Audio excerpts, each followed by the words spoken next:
এই যে বিচারপতির নামে কলঙ্ক, মানব জাতি হিসাবে একদম কুলাঙ্গার। এই যে মানিক, বিচারপতির নাম নিলাম এই কারণে, নাম নিয়েও গোনা হবে, কারণ এ মানুষের পর্যায়ে পড়ে না। ইসলামকে এই দুনিয়া থেকে মিটানোর জন্য বিশেষ করে বাংলাদেশ থেকে যারা ভূমিকা পালন করেছে বেশি, তার ভেতরে এই অবৈধ বিচারপতি একজন। ওর কথাবার্তারা শুনলে শয়তান পর্যন্ত হাসে, বলে আল্লাহ তুমি আমারে শয়তান বানিয়েছো। এটা চোখে দেখনি? আমি মাঝে মাঝে ওরা দেখি আর ভাবি আমি তো শয়তান দেখি না, যদি দেখতাম মনে হয় এরকমই হইত। এটা টাটকা নির্ভেজাল শয়তান। সুতরাং এরকম শয়তানের অনুসারী যারা আছেন, তরিন আফরোজ থেকে বহু শয়তানকে 15 বছর দেখলাম। এখন ইসলামের যে উর্বর ভূমি বাংলাদেশে হচ্ছে, চলছে, কায়েম হওয়ার পথে বাধা দিতে আসলে কিন্তু বিকাল 5টার আগে কোনো ছাড় নেই। এটা তো গেল কামলাদের। আর যিনি জমির মালিক যে বসে আছে, উনি যদি এসে দেখে সব ধান নষ্ট করে ফেলেছে, এরপরে উনি কিছু বলছে না, তাহলে মানে ওনার কোনো শক্তি নেই। বিশ্বাস করেন, মনে মনে চিন্তা করেন ওনার শক্তি নেই তা না, এখন হয়তো কিছু বলছে না, গোপনে ওনার কোনো কিছু আছে। যেদিন ধরবে ওইদিন বাপ বলার সময় দেবে না, যেটা আমার আল্লাহ এখন মালিক হিসাবে করছে। ইন্না বাদশা রব্বিকা লাশাদীদ, তোমার রবের ধরা বড় শক্ত ধরা। নৌকা উঠে পালাতে গিয়েও পারে না। পারবে কি করে? কারণ ওরে তো আমরা ধরি নাই, ধরেছে কে? এদের কারণে হাজারে অবৈধ আইন মন্ত্রীর কারণে হাজার হাজার মানুষ আইনের এই জায়গায়, ন্যায় বিচারের জায়গায় অবিচার পেয়েছে বেশি। তার বাস্তব প্রমাণ আমি নিজে না, সিএমএম কোর্ট, জজ কোর্ট, হাইকোর্ট মিলিয়ে আমার মামলা কতবার তুলেছে। এই যে আমার মামা বসে আছে, মামা শ্বশুর, আমার চাচা ছিল ঢাকায়, বাবা তো ওগুলো বোঝে না ভালো, রাত দিন দৌড়া চাকরি করে বেটা, এরপরও রাত দিন এখানে ওখানে উকিল ধরে করবে কি? কারণ যারেই ধরবে, যত বড় উকিল ধরুক, আর এক উকিল তো বসে আছে ওখান থেকে, যতক্ষণ সিগন্যাল না পাবে আমার নাকি বের হওয়ার কোনো একটা বিচার হলো। আর প্রতিদিন টিভির সামনে এসে শুনতাম যে নাকি লেকচার দিচ্ছে যে আমরা ন্যায় বিচার কায়েম করে ছেড়ে দিস। এই ন্যায় বিচার। আমার মতো মূল্য চুরির মামলায় যদি 33-32 বার হাইকোর্টে মামলা ওইটি জামিন না দেয়, কিসের ন্যায় বিচার? যেটা এখন সব পরিষ্কার হয়ে গেছে। 15 বছরে কোনো ন্যায় বিচারে দেশে কায়েম হয়নি, পুরাটা হয়েছে অবিচার। আল্লাহ যেটা নিজে এখন ধরিস। এই জন্য সাবধান। আল্লাহ এমনি কিছু বলছে না, অনেকে মনে করছে এত কিছু করে কিছু হয় না। এখন কিছু টের পাচ্ছেন?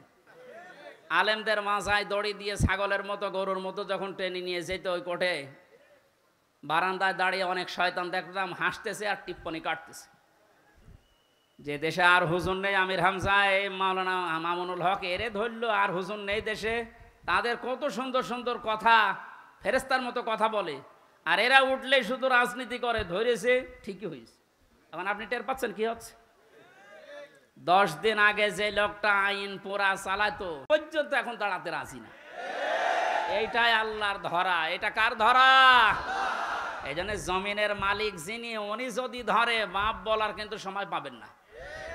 আমরা এখন এই আয়াতটা আল্লাহকে বলছি, আল্লাহ তুমি আমাদেরকে দেখাও যে দলে দলে মানুষ ইসলামে প্রবেশ করছে, এটা যেন আমরা দেখতে পাই, চর্ম চোখে দেখতেছি, এটা যেন আরো বৃদ্ধি বাড়ে। জোরে বলেন আমিন। কারণ এই জমিনে বহু মানুষ এই 52-53 বছর চালিয়েছে, আমরা দেখলাম না?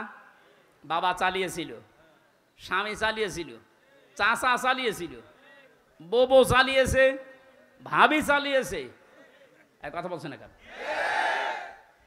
কিন্তু কোরআন দিয়ে চললে দেশটা কেমন দেখা যায়, এটা এখনো আমরা দেখি নাই।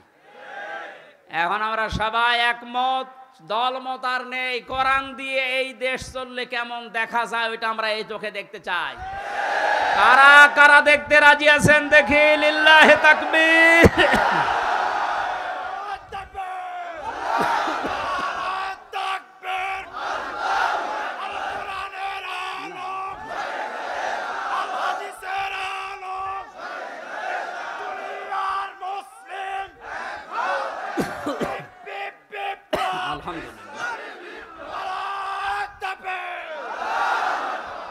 এই জন্য কোরআনের খাদেম আমরা যারা এখানে বসে আছি আমাদের কোনো টেনশন নেই। কায়েম হলেও এদেশে ভালো, না হলেও আমার কোনো লস নেই। আমার বেতন আছে বিকাল 5টায়, তার নাম জান্নাত, ওটা আল্লাহ আমাকে দেবেই।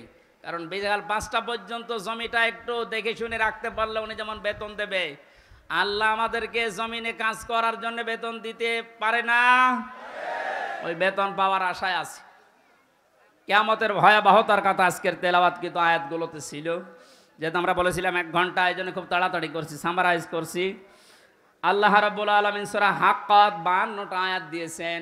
কিয়ামতের যে ভয়াবহ দৃশ্য এগুলো আল্লাহ তুলে ধরেছেন প্রথম থেকে। পুরাটা তাফসীর করতে গেলে অনেক সময় লাগবে। সামনে আরও 2টা মাহফিলে এলাকায় আছে, আমরা ওখানে ধারাবাহিকভাবে বলবো ইনশাল্লাহ। আজকে খুব কম সময় নিচ্ছি। হাক্কাতের 19 থেকে শুরু করে যতটুকু পারা যায়। আল্লাহ রাব্বুল আলামিন বলেন, ফাআম্মা মান উতিয়া কিতাবাহু বিয়ামিনিহি ফায়াকুলু হাউমুকরাউ কিতাবিয়া। কিছু তথ্য আছে, নতুন আলেমরা যারা, জ্ঞানী মানুষ যারা, ভালো করে শুনবেন। আল্লাহ পাক বলেন কিয়ামতের কঠিন ময়দানে যেদিন বিচার শুরু হবে, ফাকাইফা তাত্তাকুনা ইন কাফারতুম ইয়াওমা ইয়াজালুল ওয়িলদানা শিবা। এত কঠিন ভয়ঙ্কর জালজালা অবস্থা তৈরি করব, যুবক মানুষ বুড়ো হয়ে যাবে। ও বাংলার মুসলমানেরা, 8টা বছর যে লোকটা আয়না ঘরে ছিল আজকে দেখতে পেলাম। এই যে ব্যারিস্টার আরমান, যুবক বয়সের যে ছবি, 8 বছরে তার অবস্থান কোথায় গিয়ে দাঁড়িয়েছে আপনি তাকান। তাও তো 8টা বছর জুলুমের স্টিম রোলার চলার কারণে তার অবস্থা এখন এই। অথচ আল্লাহ জানিয়েছেন কিয়ামতে এমন ভয়াবহ অবস্থা তৈরি করব, দৃশ্য দেখেই মানুষ সঙ্গে সঙ্গে যুবক মানুষ বুড়ো হয়ে যাবে। ওনার বুড়ো হতে সময় লেগেছে 8 বছর, কিয়ামতে আমার বুড়ো হতে সময় লাগবে কয়দিন? মুহূর্তের ভেতরে চোখের পলক পড়তে বুড়ো হয়ে যাবে মানে যুবক মানুষ। কি অবস্থা হবে এবার ভাবেন। ইয়াউমা ইয়াফিরুল মারউ মিন আখি, প্রথমেই পালাবে মানুষ দেখলেই তার আপন ভাই থেকে। ওয়া উম্মিহি ওয়া আবি, তার মায়ের কাছ থেকে, বাবার কাছ থেকে। ওয়া ফাসিলাতিহি আল্লাতী তুবি, আল্লাহ পাক বলেন তার জ্ঞাতি গোষ্ঠী, তাকে যারা আশ্রয় দিত, এই মানুষগুলো পালাতে থাকবে। ও দুনিয়ার মানুষেরা, পৃথিবীতে আমরা বিপদে পড়লে, হামলা মামলার শিকার হলে আগে ভাই আগিয়ে আসে, বাবা আসে, বংশের লোক আসে, জ্ঞাতি গোষ্ঠী যে দল করি ওই দলের লোক আসে। আল্লাহ পয়েন্ট আকারে ওগুলো আগে দিয়েছেন যে এইগুলো আগে পালাবে। একটা বারের জন্য আপনার বিবেকে নাড়া দেয় না যে এইগুলো যদি পালায়? যারা ধোকা দিয়ে অনেককে 15 বছর বোকা বানিয়ে রেখেছিল, পীরের নামে হাজার হাজার লক্ষ লক্ষ ভণ্ড বেরিয়ে, যে কোনো চিন্তা নেই আমরা আছি, ওরা আগে পালাবে। আমরা বিবেককে একটু রায় দেয় না যে মা যদি পালায়, বাবা যদি বলে না আমি বিয়ে করিনি, সন্তান পাবো কোথায়? আমার তো এই আয়াত পড়ার পর বিশ্বাস হয় লক্ষ কোটি পীরেরা বলবে আল্লাহ দুনিয়া আমি পীরই ছিলাম, মুরিদ পাবো কোথায়? এই জন্য কোনো ভণ্ডের উপরে আশা আকাঙ্ক্ষা ভরসা না করে নিজের কাজের দিকে ভরসা করেন। আল্লাহ বলেন তোকে পড়তে দেব, পড়, ধরে আমল নামাটা পড়।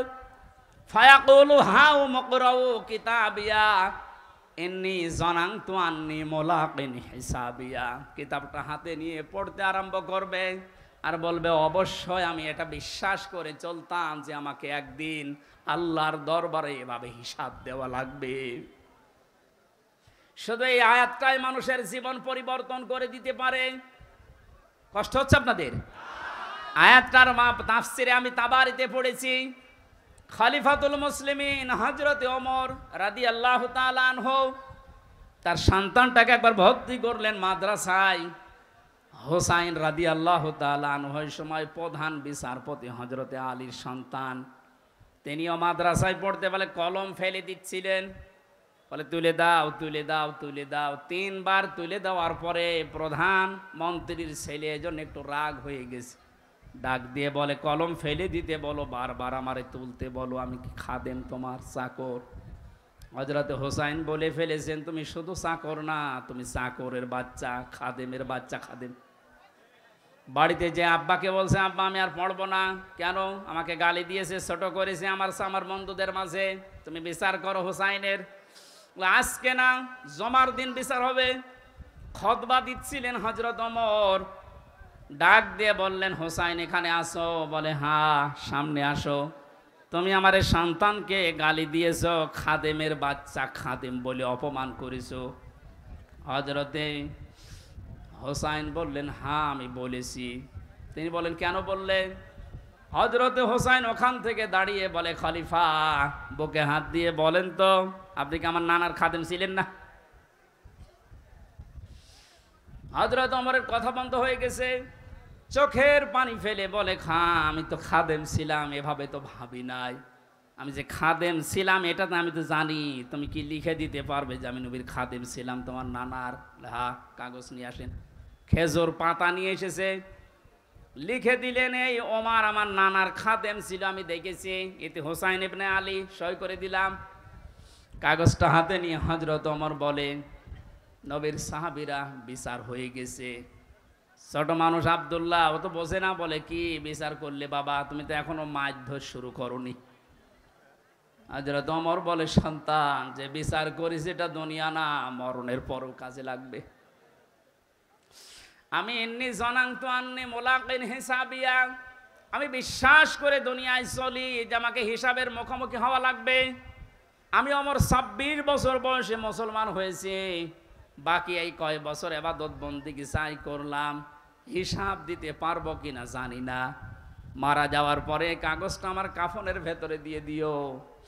আল্লাহ যখন আমাকে তার সামনে তুলে ডাক দিয়ে বলবে, হিসাব দাও, জীবনে কিছুই যদি কবুল না হয়, এই কাগজটা আল্লাহকে দেখিয়ে বলবো, রব্বুল আলামিন, তুমি আমার জীবনের কিছু যদি পছন্দ না করো, তোমার ভালো না লাগে, এই কাগজটার দিকে তাকাও, তোমার নবীর নাতি লিখে দিয়েছে আমি নবীর খাদেম ছিলাম, এ ওসিলাই হলেও তুমি আমারে মাফ করে দাও। জবাব দেওয়া, হিসাব দেওয়া কিয়ামতের ময়দান, এটা তাদের কোন পর্যায়ে ছিল? তারা কি বিশ্বাস করতো হিসাবিয়া? আর আমরা কোথায় আছি? আল্লাহ পাক বলেন, হিসাব বড় কঠিন জিনিস। এজন্য আমার নবী পর্যন্ত প্রতিদিন 100 বার করে দোয়া করতো, আল্লাহুম্মা ইন্না আলাইয়া হিসাবা ইয়াসিরা, হে আল্লাহ তুমি আর চাই করো, আমার হিসাবটা সহজ করে দিও। নবীজি মাঝে মাঝে বলতেন, সাহাবীরা, আল্লাহর দয়া ছাড়া হিসাব দিয়ে কেউ জান্নাতে যেতে পারবে না। সাহাবীরা বলেন, হুজুর আপনি? বিশ্বনবী বলেন, আমারও সম্ভব না আল্লাহর দয়া ছাড়া হিসাব দিয়ে জান্নাতে যাওয়া। বাংলার মুসলমানেরা যারা আগে পেছনের সব অপরাধ আল্লাহ মাফ করে দিয়েছে, এই মানুষটা যদি 100 বার হিসাবের বিষয়ে চিন্তা করে 24 ঘন্টায়, আমাদের কতবার হিসাব আসা দরকার। যে হিসাবটা যত বেশি আসবে, এই দেশ থেকে দুর্নীতি তত বেশি পালাবে। আজ এক একটা মন্ত্রী, এক একটা নেতার ঘরে যত টাকা, যত স্বর্ণ পাওয়া যাচ্ছে, এর একটাই কারণ, এরা কোনোদিন বিশ্বাস করে না যে আর একটা জায়গা আছে যেখানে হিসাব দেওয়া লাগবে। এখন যারা দায়িত্বে আছেন, পরবর্তীতে যারা আসবেন, তারা 100 ভাগ বিশ্বাস করে ওই জায়গাগুলোতে যাবেন যে আমি আর চাই করি, আমাকে কিন্তু হিসাবের মুখোমুখি হওয়া লাগবে।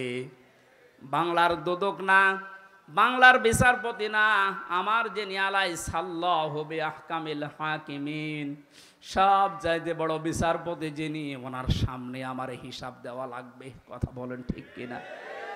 আমি হামজা সহ যত মানুষ এখানে বসে আছি, প্রত্যেককেই যেন এই আয়াতটা নিজের সাথে মিলিয়ে আল্লাহ আমাদের হিসাব যেন সহজ করে দেন, বলেন আমিন। ফাওয়া ফি ঈশাতির রাদিয়া, এই লোকটাকে আল্লাহ সন্তোষজনক জীবন দান করবেন।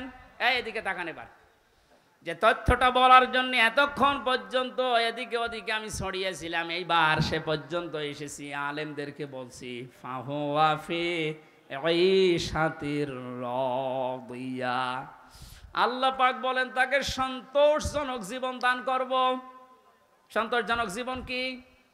ফি জান্নাতিন আলিয়া, সুউচ্চ মাকাম জান্নাত যেটা, ওখানে আল্লাহ তাকে পৌঁছিয়ে দেবেন। কুতুফুহা দানিয়া, যার ফলগুলো হাতের নাগালে এসে নাড়াচাড়া করবে। কুলু অশরাবু হানিয়াম বিমা আসলাফতুম ফিল আইয়ামিল খালিয়া।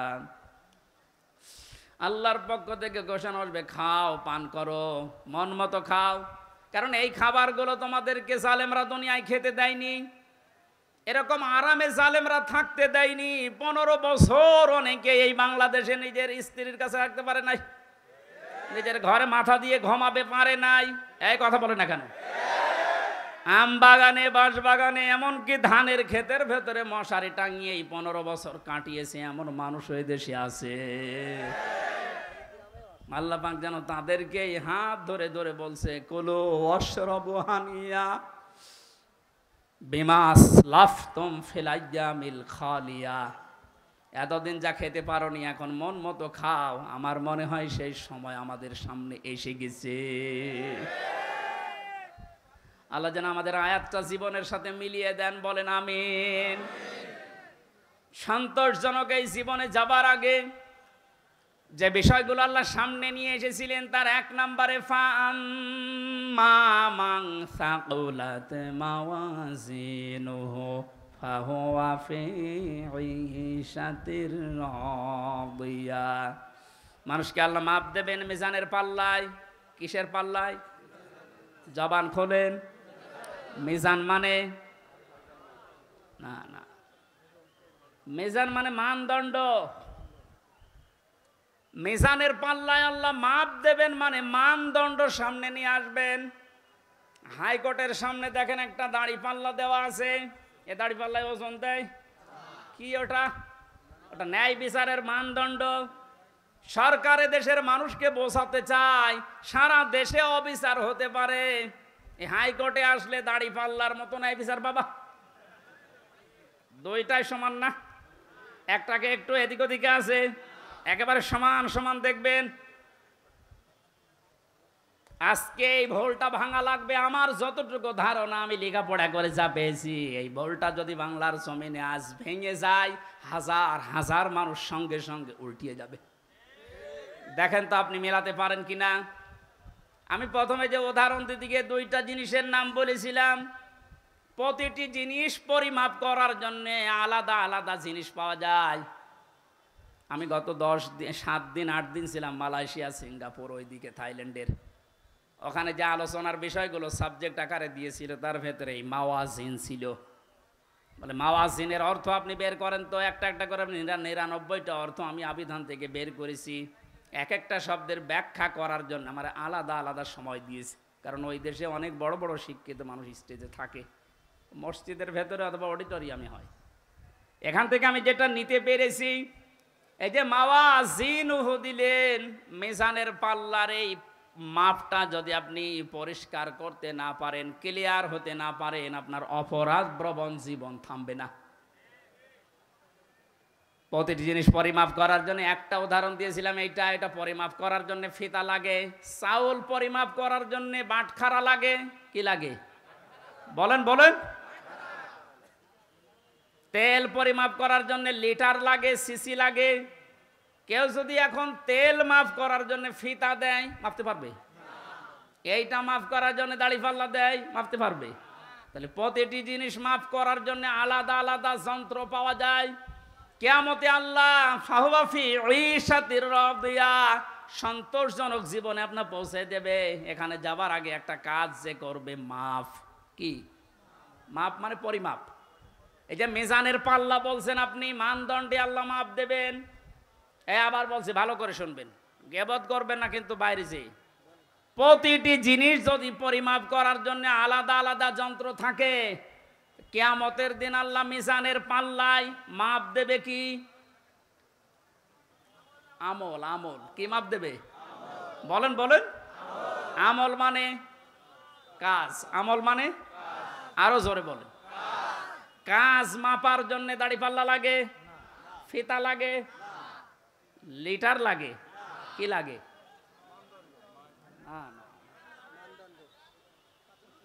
কে বলেছে না?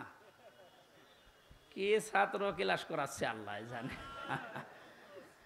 এটার জন্যই তো আসতে হয়, মাপ দেওয়ার জন্য এই পৃথিবীতে গুরুত্ব লাগে।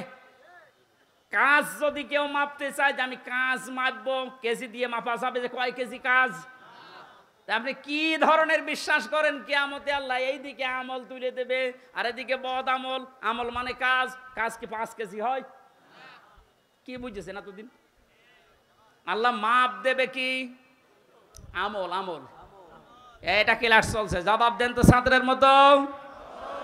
আমল মানে বাংলায়, আমল মানে বাংলায়, আবার বলেন আমল মানে বাংলায়, আরবিতে আমল, আরবিতে, ইংরেজিতে ওয়ার্ক।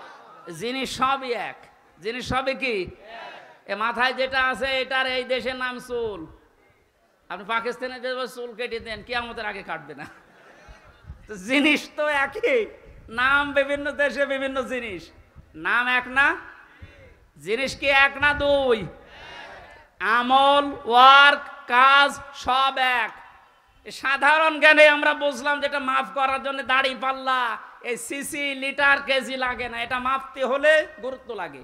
কাজ মাপতে হয় গুরুত্বের ভিত্তিতে। কিসের? এখন গুরুত্বের ভিত্তিতে আমল যদি, কাজ যদি, ওয়ার্ক যদি মাপতে হয়, এই পৃথিবীতে সবচাইতে গুরুত্বপূর্ণ কাজ আল্লাহর দৃষ্টিতে ফরজ। বলেন না কেন? এরপরে ওয়াজিব, এরপরে সুন্নাত, এরপরে নফল, এরপরে মুস্তাহাব, এরপরে মুবাহ। এ সিরিয়াল আকারে ধরেন। আপনি সারা জীবন মুবাহ, সুন্নত, মুস্তাহাব হাজার হাজার করেছেন, নফল, কিন্তু ফরজ ওয়াজিব করেননি। আপনার গুরুত্ব থাকবে কাজের? বলেন। এই স্টেজের গুরুত্ব কি? এই যে সামিয়ানা আর এই খুঁটি, এই দুইটা আসল জিনিস। এর ভেতরে আরো অনেক অন্য জিনিসও আছে, না দিলেও অসুবিধা নেই। এই যে লাইট যদি না দেন স্টেজ থাকবে না, এই টেবিলটা না দিলে থাকবে না, এটা না দিলে বিউটিফাই হবে না। কিন্তু স্টেজ তো মানুষ বলবে যে সামিয়ানা আছে, খুঁটি আছে। আপনার জীবনে ফরজ কাজ 500। কয়টা? আপনি কোরআন পড়েন, 500 শরীয়তের বিধান পাবেন। 499টা আপনি করেছেন, একটা করেননি, আপনার পুরা জীবনের সব আল্লাহ বাতিল করে দেবে। এই যে বাতিল যে করে দেবে, কোথায় পেলেন? বলেন। আমি বেশি সময় নিয়ে ফেলছি, আর 5-7 মিনিট থাকবেন না? এই যে নামাজ, আমরা যারা এশার নামাজ পড়লাম, এশার নামাজের ভেতরে ফরজ ছিল 13টা, 12টা আদায় করেছে কেউ, একটা আদায় করে নাই। ওর নামাজে সওয়াব হবে 5টা। কি? 0, 0, কিচ্ছু হবে না। এটা যেমন সহজে বুঝেছেন, কোরআনে কারিমে আল্লাহ 500 আয়াত শরীয়তের বিধান ফরজ এটা দিয়েছেন। 499টা মেনেছেন, একটা মানেননি। আপনার জীবনে সওয়াব হবে 0, 0, কাজের কোনো গুরুত্ব নেই। কিয়ামতে আল্লাহ যখন মাপবে একেবারে 0 হয়ে যাবে, এই পাল্লাটা ভারী হয়ে যাবে। আমি আশা করি বোঝাতে পেরেছি। এই জন্য জীবনে ফরজ যেন না বাদ যায়। কথা বুঝেছেন? নামাজ পড়া যেমন ফরজ, রোজা রাখা ফরজ, হজ করা ফরজ, সম্পদ থাকলে যাকাত দেওয়া ফরজ, দিন কায়েম করার চেষ্টা করা কি? এইটাকে কেউ যদি রাজনীতি, দুনিয়ার কাজ মনে করে এড়িয়ে যায়, কিয়ামতে ওকে যখন আল্লাহ মাপ দেবে, কাজের গুরুত্বের ভিত্তিতে কিচ্ছু পাওয়া যাচ্ছে না। 12টা ফরজ আদায় করে একটা আদায় না করলে যেমন 0 হয়, কোনো সওয়াব হয় না। আশা করছি কথার অর্থ আপনি বুঝেছেন, এখন না বোঝার ভান করে আছে। আমার মনে হয় আপনাকে ঝড়ে কোদাল দিলেও আর আপনি বসবেন না। যা বোঝার আপনি বুঝেছেন, এখন আপনি আমল করেন। এই পর্যন্ত আমরা যা পড়েছিলাম 25 নম্বর আয়াত সূরা হাক্কাতের। 26 থেকে আলোচনা হবে সামান্তা মাদ্রাসায়। কয় তারিখে যেন ওইটা? যাদবপুর বাজারে কলেজ ময়দানে, ওখানে এই 26 আয়াত থেকে শুরু করব। এই প্রচন্ড গরমে আর মানুষের চাপ আমি শেষ করে দিলাম। বারাকাল্লাহু লানা ওয়া লাকুম ফিল কোরআনিল আযীম। আল্লাহুম্মা আমিন।